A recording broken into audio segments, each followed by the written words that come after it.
Selain jadi presiden pertama, Soekarno punya peran penting di bidang arsitektur Indonesia tahun 1960-an. Ini menyebabkan Soekarno jadi terpandang di berbagai kalangan di kancah internasional. Kerennya, Bung Karno nggak ada basic sama sekali untuk jadi seorang arsitek, tapi punya pengaruh besar terhadap arsitektur Indonesia. Iklan dulu sebentar, nggak ngaruh kali ya?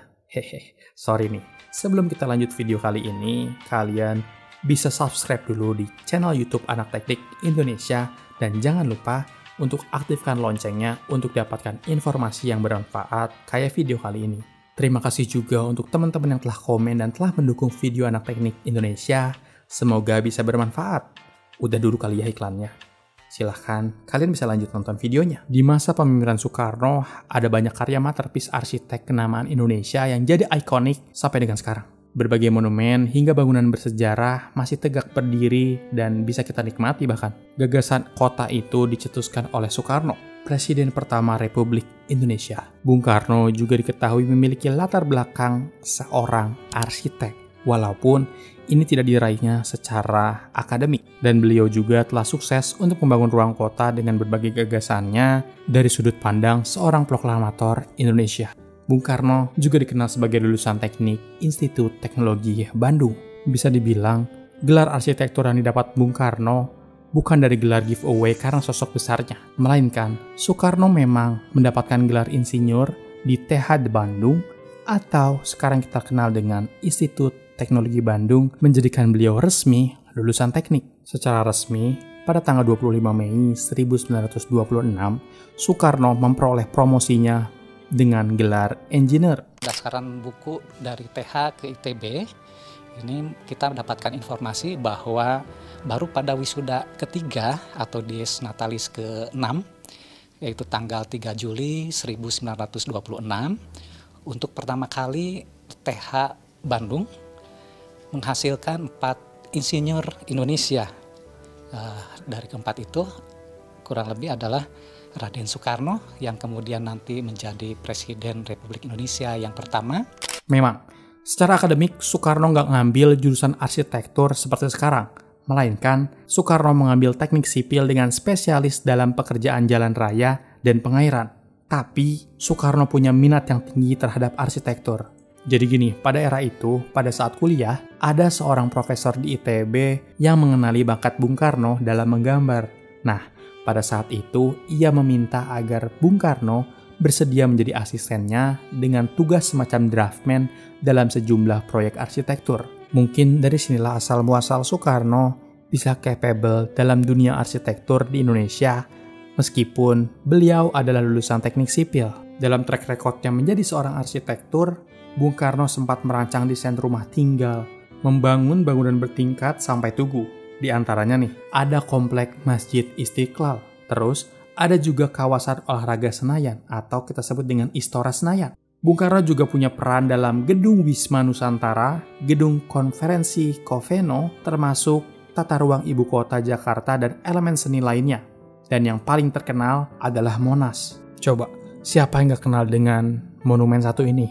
Monas, Monumen Nasional. Jadi, Monas merupakan salah satu impian Soekarno dalam mengangkat harkat dan martabat Indonesia pada waktu itu di kancah internasional. Monas sendiri, pembangunannya membutuhkan waktu hingga 14 tahun. Penancapan beton pertama kali oleh Presiden Soekarno pada tanggal 17 Agustus 1961 menjadi penanda dimulainya pembangunan. Monas sendiri dibangun atas ide Soekarno yang menginginkan sebuah monumen pengingat perjuangan bangsa. Monumen yang dijumpai di banyak negara.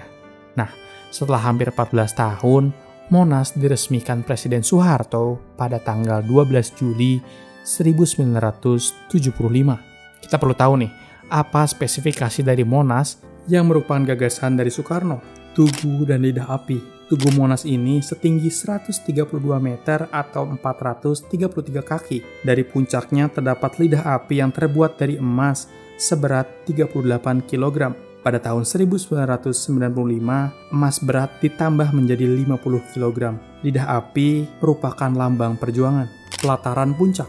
Pelataran puncak Tugu Nasional berukuran 11 x 11 meter dan berada pada ketinggian 115 meter dari halaman Tugu Nasional. Pengunjung bisa naik ke atas menggunakan lift dan berkapasitas 50 orang ini, pengunjung dapat melihat pemandangan ibu kota dengan teropong. Pelataran cawan. Pelataran cawan berbentuk lumpang segi 4 yang melingkari Badan Tugu Nasional. Nah, pelataran ini berukuran 45 kali 45 meter, terletak pada ketinggian 17 meter dari halaman Tugu Nasional. Dari pelataran cawan ini, pengunjung bisa dapat melihat area Taman Monas seluruhnya. Jadi terdapat angka-angka yang merupakan simbol dari negara ini.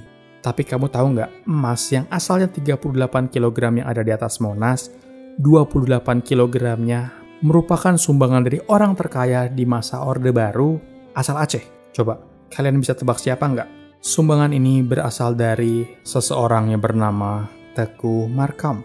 Bukan hanya sumbangan emas, Teuku Markam juga ikut serta dalam pembangunan ekonomi Indonesia waktu itu. Dan juga beliau ikut serta dalam pembebasan lahan proyek Istora Senayan yang merupakan pusat olahraga terbesar di Indonesia. Pokoknya banyak deh keikutsertaan Teuku Markam dalam proyek-proyek Indonesia pada waktu itu.